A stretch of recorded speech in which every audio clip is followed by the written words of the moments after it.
إليهم رضينا بالله ربا وبالإسلام دينا وبمحمد نبيا ورسولا رب اشرح لي صدري ويسر لي أمري واحلل عقدة من لساني يفقهوا قولي رب يسر ولا تعسر رب تمم بالخير سبحانك لا علم لنا إلا ما علمتنا إنك أنت العليم الحكيم لا حول ولا قوة إلا بالله العلي العظيم الفاتحة أعوذ بالله من الشيطان الرجيم بسم الله الرحمن الرحيم الحمد لله رب العالمين الرحمن الرحيم مالك يوم الدين إياك نعبد وإياك نستعين اهدنا الصراط المستقيم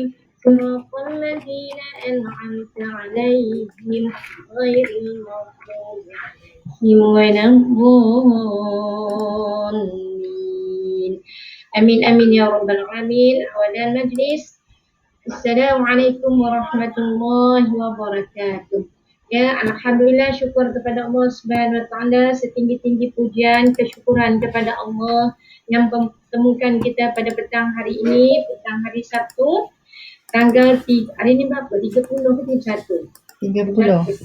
30. Ya, alhamdulillah dan terima kasih banyak-banyak ya kepada Ukti Fizlan dan Datin Aminah dan kepada semua peserta yang hadir pada petang hari ini. Yakinlah kita sedang berada di dalam rahmat Allah Subhanahu wa taala, kerana salah satu petanda kita disayangi Allah, kita dirahmati Allah. Allah memimpin kita ke jalan ihdinas siratal mustaqim, iaitu jalan yang Allah beri petunjuk. Dan jalan yang Allah beri petunjuk dalam Al-Quran, kalimah yang pertama turun kepada baginda Nabi Muhammad sallallahu alaihi wasallam dengan kalimah Iqra. Ya, Iqra itu menuntut kepada kita supaya membaca.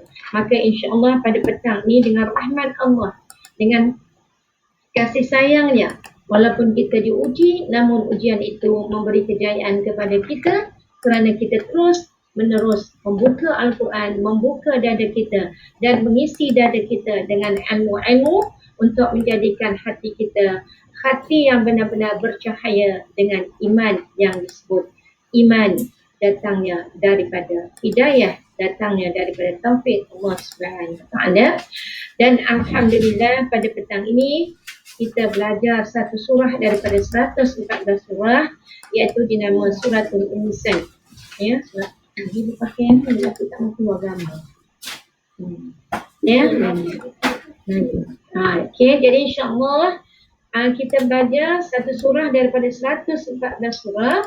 Ya, terima kasih banyak-banyak Allah memberikan kami membuka Al-Quran dan kami sedar kami adalah daripada Al-Insan yang Engkau menciptakannya. Jadi saya akan menggunakan 3 tafsir. Ya, tiga tafsir. Jadi kalau nak beli buku ni pun boleh, kalau tak beli buku pun tak masalah. Tapi yang paling penting, ya, masa saya mengajar dengan izin daripada Allah Subhanahu wa taala, tolong catat. Ya, kalimah Al-Insan ini adalah kalimah isim mufrad. Ya, bagi yang belajar bahasa Arab mungkin tahu, Al-Insan artinya seorang manusia. Kalau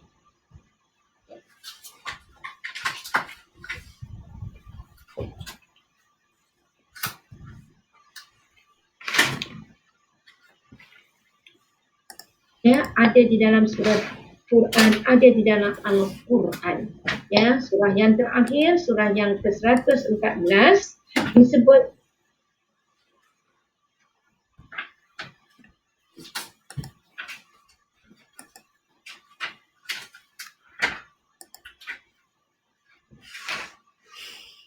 Nas.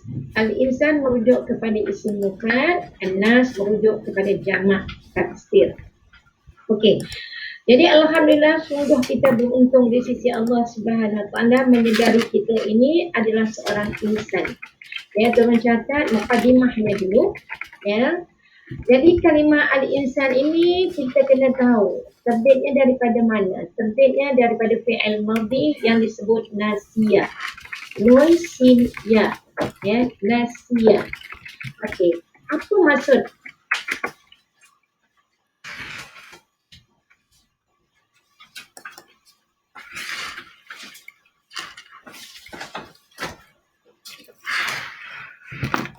Manusia itu lupa kepada dirinya. Maka dengan sebab itu, bila kita lupa diri kita, hendaklah ada peringatan. Maka peringatan itu datangnya daripada Al-Quran dan datangnya daripada hadis.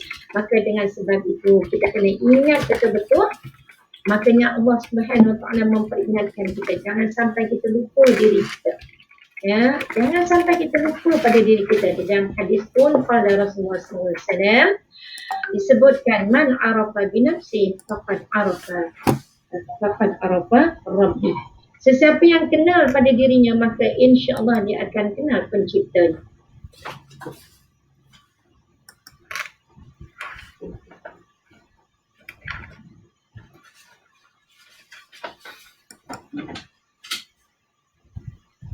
Surah Al-Insan ini kita tengok kalau penurunan dikira surah yang ke-98 kalau ikut tertib penurunannya, ya, surah yang ke-98. Tetapi apabila kita membuka Al-Quran, ditulis dalam yang ke-76. Ini ada sedikit perbezaan, namun perbezaan itu tidak jadi masalah kerana ada disebut asbab, dia punya urut dia, tertikan taktik dia, itu tak payah maksudnya. Kalau kita tak tahu dengan jelas pun tidak masalah. Yang penting kita tahu surah Al-Insan ini adalah salah satu surah daripada 114 surah yang terkandung di dalam Al-Quran. Itu yang mesti tahu. Kemudian Al-Insan itu diambil daripada kalimah nasiyah, dan nasiyah itu fi'il madhi, merujuk kepada Allah memperingatkan kita, kamu ni suka lupa. Pertama, jangan lupa lupa diri. Kita tak nak lupa diri, maka jangan lupa diri kita. Sebab tu Allah memperingatkan kita di dalam surah Al-Hasyr. Allah kata, a'udzubillahi minasyaitonirrajim. وَلَا تَكُونُوا كَالَّذِينَ نَسُوا اللَّهَ فَأَنسَاهُمْ أَنفُسَهُمْ. Jangan kamu menjadi manusia yang lupa kepada Allah. Bila kamu lupa kepada Allah, maka sebenarnya kamu lupa diri kamu. Bila kamu lupa diri kamu, ya, dari asal mana kamu datang, mana kamu tinggal, ke mana kamu akan pergi, apa yang terjadi setelah kamu meninggalkan dunia ini, maka dengan sebab itu datangnya surah Al-Insan ini memberi peringatan untuk kita supaya kita senantiasa berada di dalam lingkungan rahmatullah, dalam lingkungan kasih sayang Allah. Jadi jangan pernah kita lupakan diri kita yang kita adalah hamba. Kita ialah nahnu abdullah. Ya, nahnu, kita semua adalah hamba Allah Subhanahu Wa Taala. Jadi sedikit daripada huraian Al-Insan ini disebut surah ini mengandungi 31 ayat. Kalau orang tanya berapa ayat? Ada berapa? 31 ayat. Ya, ada 31 ayat. Kemudian ada tak nama lain selain daripada Al-Insan? Jawapannya ada. Ya, jadi jawapannya ada, nama lain daripada surah Al-Insan juga disebut Al-Amshad. Ya, Al-Amshad artinya bercampur, yang bercampur. Kalau ditanya pula apa yang bercampur? Yang bercampur itu ialah yang Allah jadikan nutfah itu. Setitis air mani itu bercampur daripada bercampur daripada mana? Yang Allah jadikan wazakara wal unsa, daripada lelaki dan perempuan. Bila Allah ciptakan manusia, Allah tidak menjadikan lelaki sahaja, Allah jadikan juga perempuan. Jadi yang disebut al-amsaj artinya bercampur. Apa yang bercampur? Iaitu bercampur, kita punya janin itu bercampur di antara lelaki dan perempuan yang telah diijab kabulkan mengikut syariat Islam. Mengikut syariat Islam. Okey, yang ketiga, bila disebut Al-Insan, nama lain bagi Al-Insan ialah Ad-Dahr. Ad-Dahr. Jadi apa maksud ad-dahru? Ad-dahru merujuk kepada as-sa'ah. Apa itu as-sa'ah? Merujuk kepada masa. Jadi bila merujuk kepada masa, sedarlah wahai sekalian manusia. Sekarang kamu berada di atas fit dunia. Sekarang kita semua berada fit dunia, berada di atas dunia ataupun di atas bumi. Ba'da fit dunia, selepas daripada bumi, kita pergi ke mana? Barzah. Kita pergi ke barzah. Selepas daripada barzah, kita pergi ke mana? Mahsyar. Dan akhirnya, wahai sekalian manusia, sedarlah kamu. Selepas kamu berada di mahsyar, kamu akan pergi sama ada yamin atau shimal, kanan atau kiri. Kalau kamu menjadi ibadullah salihin, insyaAllah kamu dalam syurga. Kalau kamu tak ikut perintah Allah, kamu jadi golongan yang disebut al-kafirun, kamu akan pergi na'udzubillahi min dzalik, kamu akan berada finnar, di dalam neraka Allah. Jadi setiap nama lain itu merujuk kepada jawapan yang sangat tepat yang telah dijelaskan oleh baginda Nabi Muhammad SAW dan juga dijelaskan oleh para mufassir. Jadi kita kena tahu. Nama yang keempat, ya, selain daripada al-insan, disebut dengan al-abrar. Ya. Al-abrar. Al-abrar. Ya, apa itu al-abrar? Iaitu berbakti. Jadi kita hidup di atas dunia ini bukan nak duduk senang lena. Sebab tu di atas dunia ini ada 3 kena ingat. Kita duduk di atas dunia ini bukan untuk beristirahat. Bukan untuk beristirahat. Tempat beristirahat kita di mana? Pertama, barzah. Kemudian syurga. Kemudian duduk di atas dunia ini bukan untuk kita bersenang lena. Kita pasti akan menghadapi kesulitan, kesukaran, macam-macam lah. Jadi benda itu semua kita akan hadapi kerana duduk di atas dunia bukan tempat kamu bersenang lenang. Tempat kamu bersenang lenang mengecapi nikmat Allah Subhanahu Wa Taala yang kekal abadi, namanya fil jannah, di dalam syurga. Kalau kita bersenang lenang di atas dunia, na'udzubillah min zalik, kita tidak akan dapat tempat yang kekal abadi, yang penuh dengan kenikmatan, senang yang tak akan berakhir. Kalau di dunia kita senang, pasti berakhir dengan kematian. Tapi kalau kita senang lenang di dalam dunia, hari akhirat, khususnya fil jannah, di dalam syurga, kita akan senang berkekalan. Ya, kita bersenang lenang tanpa ada gangguan. Dan yang ketiga, di dunia ini adalah tempat ujian kepada semua manusia. Ya? Ada soalan? Ya, jadi dunia ini bukan tempat ya kita nak rasa tak ada ujian, tak ada. Semua kita akan diuji oleh Allah kerana dunia ini tempat ujian. Kalau kita lepas ujian Allah, insya-Allah kita akan keadaan sama syurga yang disediakan oleh Allah. Jadi ingat 3 perkara bila kita belajar.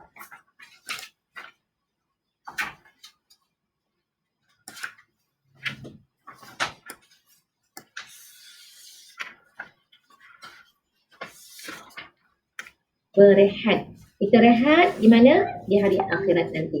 Bukan untuk bersenang lenang kena menghadapi berbagai-bagai kesusahan, kesulitan, kesempitan dan sebagainya. Dan yang ketiga, kena ingat duduk di atas bumi ini penuh dengan ujian. Siapa yang beri ujian? Yang memberi ujian itu ialah Allah Subhanahu Wa Taala. Ya, Allah Subhanahu Wa Taala yang menjadikan ujian itu untuk kita mendekatkan diri kita kepada Allah. Ya, sebab Allah memang nak kita pergantungan kita hanya kepada Allah Subhanahu Wa Taala. Ya, ayat. Jadi bila Allah kata al-abrar, iaitu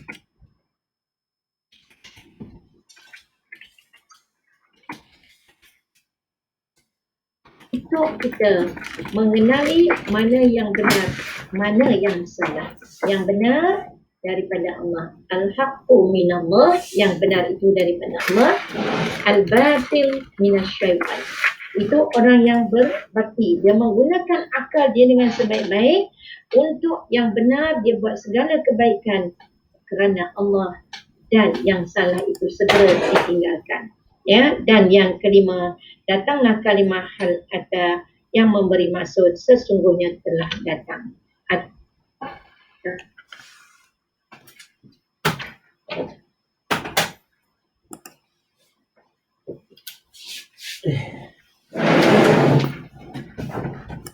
Dan yang kedua al-amsaj, yang ketiga ad-dahru, yang keempat al-amror, yang kelima al-adab, iaitu pada kalimah yang pertama dari surah Al-Insan. Okay. Jadi kalau ditanya surah Al-Insan ni surah Makkiyah ke surah Madaniyah, dia ada dua pendapat. Ya, sebahagian daripada ayat ini iaitu ayat yang pertama hingga ayat yang kedua, ya, dikatakan ayat Madaniyah. Dan daripada ayat 23 sampai ayat 31 disebut ayat Makkiyah. Jadi kita kena faham juga sebagai seorang Islam yang benar-benar beriman kepada Allah, apa itu surat, apa itu ayat Madaniyah, apa itu ayat Makkiyah. Kalau disebut ayat Makkiyah, artinya ayat yang turun sebelum Rasulullah SAW berhijrah ke kota suci Madinah. Kalau disebut ayat Madaniyah, ialah ayat setelah Rasulullah berhijrah ke kota suci Madinah. Ya, Makkiyah sebelum Rasulullah berhijrah, Madaniyah setelah Rasulullah berhijrah. Ya, jadi kalau ditanya apa itu ayat Makkiyah, ayat sebelum Rasulullah berhijrah ke Madinah. Apa itu ayat Madaniyah? Ayat-ayat yang turun setelah Rasulullah berhijrah ke kota suci Madinah. Okay, jadi itu sedikit pengenalan daripada surah Al-Insan. Okey, kenapa kita bersungguh-sungguh nak tahu juga surah Al-Insan? Semua surah kita bersungguh-sungguh nak belajar. Tetapi setiap surah itu ada kelebihannya. Yang Allah kata fadilah dia. Ya, fadilatul insan. Kalau kita biasa solat di masjid, di surau, biasanya setiap subuh Jumaat dituntut. Dia bukan wajib tetapi disunatkan. Pada rakaat yang kedua membaca suratul insan. Rakaat yang pertama disunatkan, bukan wajib ya, disunatkan membaca surah As-Sajdah. Pada rakaat yang kedua suratul insan. Kenapa? Kalau kita tengok kaitan antara As-Sajdah dengan Al-Insan, kedua-duanya adalah surah yang mempertingkatkan keimanan kita.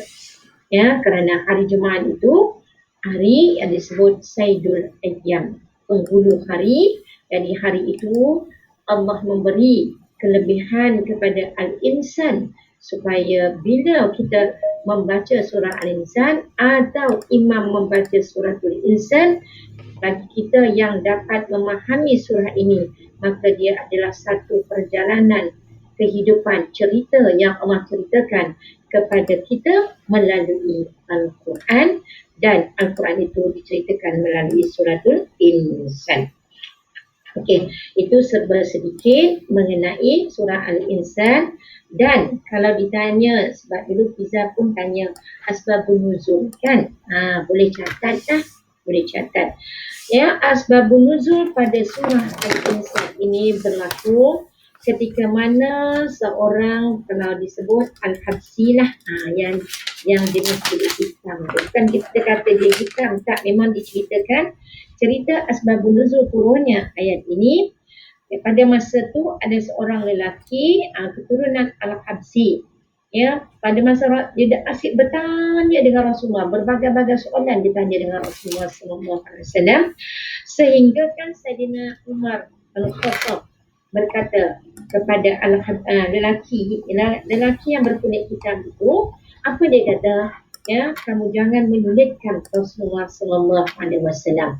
Ya, maksudnya Saidina Umar ni tak bagi lelaki tu duk tanya dengan Rasulullah, tetapi Rasulullah sallallahu alaihi wasallam memang sifatnya sangat-sangat, ya, akhlak yang sangat mulia. Ya, bagus. Alhamdulillah. Boleh tengok pada skrin tu, ya. Jadi sifat Rasulullah yang sangat mulia ini tidak pernah pada soalan yang bertubi-tubi itu Rasulullah duk jawab aja. Jawab. Bila Saidina Umar duk kata marah, kamu jangan menyulitkan Rasulullah SAW. Lalu kata Rasulullah SAW kepada Saidina Umar, jangan kamu, ya, kata Rasulullah, jangan kamu memberati Nabi, kata, maksudnya menyulitkan. Yang kata-kata ini daripada Saidina Umar. Jangan kamu memberati dan menyuliti Rasulullah SAW dengan soalan-soalan kamu. Lalu Rasulullah menjawab, biarkan dia, wahai Al-Khattab. Ya, maksudnya biarkan dia, wahai Umar.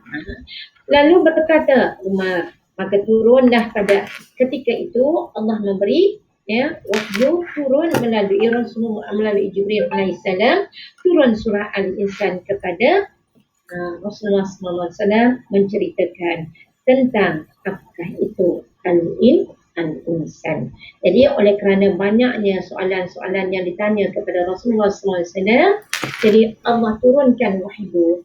Bila orang bertanya, kamu jawab, kerana setiap seseorang yang bertanya, dia hendakkan kepada pemahaman untuk dia dapat ilmu yang jelas, khususnya Al-Islam. Ya, itulah asbabun nuzul daripada surah Al-Insan.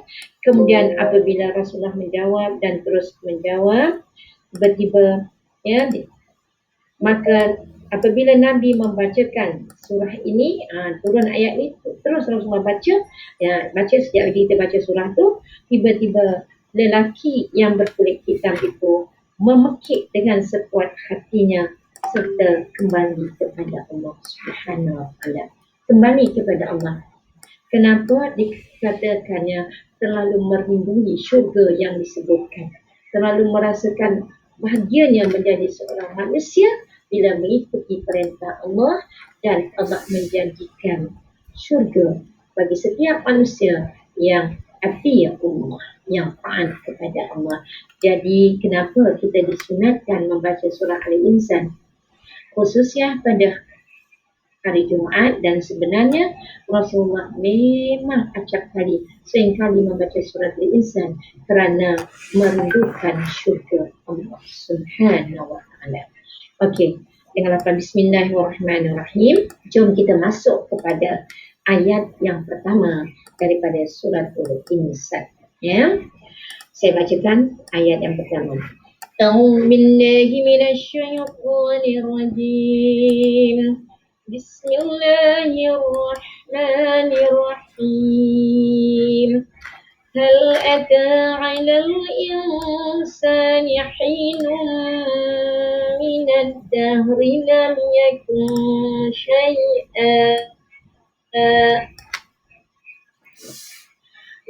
يكن شيئا مذكورا. Jadi kalau kita tengok terjemahan yang ditulis, iaitu terjemahan, dia kata, bukankah pernah datang kepada manusia suatu masa yang pada ketika itu belum apa ni cakap, belum, satu masa yang belum, lepas tu tidak dikenali apa benda. Okey. Ya.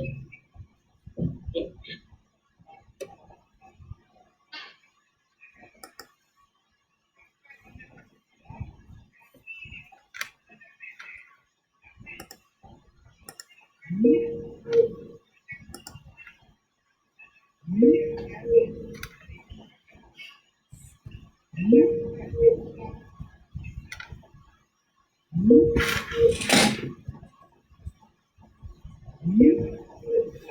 Ya, dan hal ini belang pula. Tunjuk balik. Okey. Nampak ini hal ni, kalau kita belajar bahasa Arab, dia adalah isim istifham.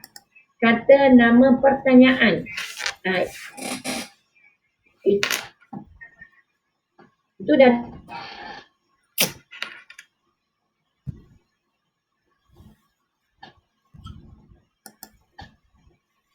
kepada fi'il madhi dan dia merujuk kepada pertanyaan, dan pertanyaan itu hanya Allah yang Maha mengetahui.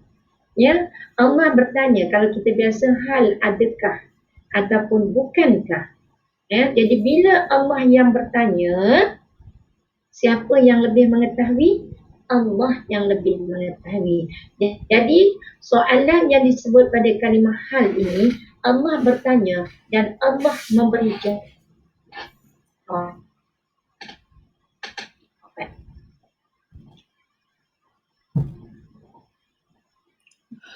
Betul aku. Bukankah sebelum daripada ini tidak ada manusia? Ya, cuba kita tengok. Sebelum daripada manusia, Allah telah menciptakan lengkap segala-galanya. Allah menciptakan adanya dunia, adanya akhirat, adanya langit, adanya bumi. Sebelum daripada Allah menciptakan manusia, manusia adalah makhluk Allah yang terakhir Allah ciptakan. Makhluk Allah yang terakhir. Allah dah cipta siap semua sekali. Allah cipta akhirat, Allah cipta dunia, Allah cipta langit, Allah cipta bumi, Allah cipta syurga, Allah cipta neraka. Semua sekali Allah dah cipta, barulah Allah nak ciptakan manusia. Ya, Allah ciptakan malaikat. Kita tahu malaikat Allah ciptakan daripada cahaya. Kemudian kita tahu Allah telah pun menciptakan jin, dan kita tahu jin itu daripada apa? Okey, siapa tahu Allah ciptakan jin daripada apa? Api. Siapa tahu Allah ciptakan jin daripada apa? Api.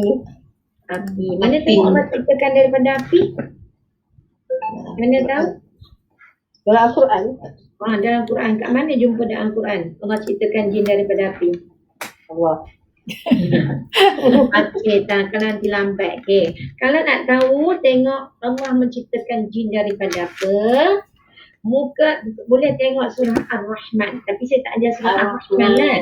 Surah Ar-Rahman, cuba tengok ayat 14 dan 15. Allah bagi tahu Allah ciptakan manusia daripada apa dan Allah ciptakan jin daripada apa. Catat, nanti cari.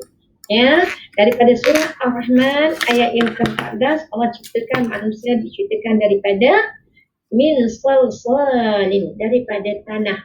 Ya, Allah kata khalaqal insana min salsalin kal fakhar. Ya, Allah ciptakan manusia itu daripada tanah. Ya, manakala Allah menciptakan jin daripada wa khalaqal jannah, dan Allah menciptakan jin itu daripada apa? Mimma rijim minna. Ya, Allah ciptakan jin itu daripada apa dia? Api. Daripada apa? Lidah api neraka. Oh, lidah. Ya. Marijim tu, marij tu kan maksud marij itu lidah. Lidah apa? Minnar. Lidah api neraka. Kita ada lidah, jadi jadikan lidah kita lidah syurga. Ya, kita jadikan lidah kita marijim minal jannah. Minal jannah. Kerana jin daripada mimma rijim minan nar. Allah Akbar. Jadi Allah ciptakan jin daripada lidah api neraka. Maknanya siapa yang buat perangai tak elok tu na'udzubillah min zalik. Kita jadikan lidah kita mimma rijim minal jannah, daripada lidah syurga, insya-Allah. Amin amin ya rabbal alamin. Okay, jadi kita dah belajar betul-betul. Jadi lidah manusia ini biarlah lidah Al-Quran. Lidah manusia ini biarlah jadi lidah orang yang menghidupkan hadis, menghidupkan sunnah Rasulullah sallallahu alaihi wasallam. Jadi Allah duk kata hal itu sebenarnya dari segi tafsir bukanlah memberi maksud bukankah, tetapi memberi maksud qad. Qad artinya masuk kepada fi'il. Ayat itu sangat kuat, ayat itu sangat jelas. Apa yang Allah nak jelaskan kepada kita semua, sesungguhnya Allah telah menciptakan manusia daripada tiada kepada ada, kemudian dulunya kamu tiada nama, tidak disebut-sebut, kemudian sekarang disebut-sebut. Apa benda tu tak faham contoh. Ya, sebab tu nak bagi faham memang kena belajar betul-betul. Kita dulu sebelum kita contoh. Ni nak bagi contoh. Ya. Contoh kalau pada orang lain tak nampak, saya sebut lagi saya contoh. Dulu kamu tak ada title contoh, tapi nak misalnya contoh dulu sebelum kamu ada gelaran, tak ada, sa'diyah je. Lepas tu bila kamu dah belajar, ambil jurusan syariah, ambil Al-Quran, ambil Al-Hadis, belajar bahasa Arab, tambahan semua, ya, lalu kamu mengajar, jadi orang panggil kamu ustazah. Dulu tak disebut-sebut ustazah, bila disebut dengan nama Sa'diyah, tak ada rasa apa-apa pun, kan? Tak ada rasa apa-apa pun. Bila orang panggil, bila orang panggil ustazah, kamu jangan lupa diri. Sekarang ni faham tak? Bila dulu kamu tak ada, Allah ciptakan kamu, jadi kamu jangan lupa diri. Jangan lupa diri. Jadi bila kamu diciptakan Allah, kamu kena ingat. Kamu kena ingat siapa pencipta kamu. Kamu kena bersyukur sangat-sangat kepada pencipta kamu. Dah faham tak? Faham. Faham. Siapa yang sebut faham tu? Iza ya? Nurida. Alhamdulillah. Jadi bila kamu tak ada, daripada tak ada, bila kamu tak ada, tak disebut nama kamu. Bila kamu dah ada di atas dunia, maka ibu dan bapa kamu beri nama. Ya, bila ibu bapa kamu beri kamu nama biasa je. Ya, biasa je lah, nama Fiza ke, nama Aminah ke, nama-nama. Ya, bila nama tu biasa-biasa, kamu belum ada jawatan, kamu belum ada apa-apa, kamu biasa je. Tapi bila kamu ada nama yang ada membawa kepada orang kenal kamu, kamu jangan lupa diri. Jangan lupa diri. Sebab tu Allah ingatkan kita. Kan daripada tak ada nama lengkap. Bukankah telah berlalu kepada manusia satu ketika sebelum Allah menciptakan kamu. Kemudian Allah ciptakan kamu. Ya, bila kamu diciptakan Allah, kamu berada di atas bumi dan pada ketika itu kamu disebut-sebut. Bila kamu disebut-sebut, bila kamu dijulang-julang macam tu. Tapi Allah nak bagi tahu pada kamu, bila kamu disebut-sebut, kamu jangan lupa diri. Maka mengapa kaum musyrik itu mengingkari hari akhirat? Artinya dia lupa diri, lupa kepada pencipta, lupa kepada kemana dia akan pergi, kemana dia akan bertemu. Itu disebut sini. Maka mengapa kaum musyrik itu? Mana musyrik? Menyekutukan Allah. Ya, kenapa kamu menyekutukan Allah? Sedangkan siapa yang menjadikan kamu? Siapa yang menciptakan kamu? Siapa yang menghidupkan kamu? Siapa yang memberi rezeki kepada kamu? Dan kamu kena ingat, kamu akan berakhir dengan kematian. Bila kamu mati, kamu nak ke mana? Kamu nak ke mana? Maksudnya di sini, kamu akan kembali kepada Allah. Dan kita mengharap, kita dari golongan, kita bukan yang ini, kita adalah golongan mukminin. Lawan kepada musyrik, ya, lawan kepada musyrik ialah mukmin. Ya, sebab dalam dunia semua ada berlawan. Yang tak berlawan illallah. Yang tidak ada lawan illallah. Musyrik lawannya mukmin. Al-hayat lawan dia al-maut. Semua ada lawan. Ya, semua ada lawan. Jadi Allah kata, kenapa kamu lupa diri kamu? Sedangkan kamu dulu tiada. Bila kamu ada disebut-sebut, lalu kamu mengingkari perintah Allah. Kamu lupa, bukan kamu hidup kekal di atas dunia ini, kamu akan kembali kepada. Sebab itulah bila orang meninggal atau musibah disebut inna lillahi wa inna ilaihi raji'un. Ya, kamu datang daripada Allah. Allah yang ciptakan kamu. Allah yang berkehendak kepada kamu. Bila Allah berkehendak kepada kamu, hidup di atas muka bumi, bukanlah Allah nak hidupkan dengan kamu dengan senang lenang saja. Tidak. Tetapi bila Allah menciptakan kamu, kamu akan diuji. Ya, dan Allah sebut nanti dalam ayat yang kedua kita akan tengok. Bila Allah ciptakan kita, untuk apa Allah ciptakan kita? Illa liya'budun. Ya, Allah ciptakan kita untuk mengabdikan diri kita kepada Allah. Okey, jelas? Ada pertanyaan ayat yang pertama? InsyaAllah. Faham? Jelas?